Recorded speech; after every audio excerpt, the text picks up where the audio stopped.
இப்போ நம்ம ஃபர்ஸ்ட் பார்க்க போகிறது வந்து cost of irredeemable preferences. irredeemable debentures நம்ம பார்த்தாச்சு.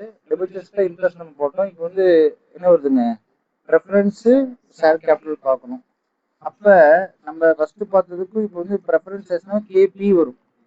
டீனா டிபென்ச்சர்ஸ் டெப்ட்டு, இது வந்து பீனா டெப்ட் கிடையாது. ப்ரெஃபரன்சஸ் நம்ம டெப்ட்டை கன்சிடர் பண்ண முடியாது. ஏன்னா இவங்க ஒரு ஃபியூச்சரில் நம்மளுக்கு ஒரு ஷேர் ஹோல்டராக கூட மாறுவாங்க கன்வர்ஷபிளாக இருந்துச்சுன்னா. டிவிடெண்ட் கன்சிடர் பண்ணலாம். என்ன டிவிடெண்ட் கன்சிடர் பண்ணாட்டி என்ன ஆன்சர் வருதுன்னு நம்ம பார்க்க போகிறோம். Listen carefully. கேபின்றது cost of preference share capital, டிவின்றது ஆனுவல் டிவிடெண்ட், டிடின்றது dividend tax, net proceeds. Yes, issuance of irredeemable preference shares are not allowed as per Companies Act 2013.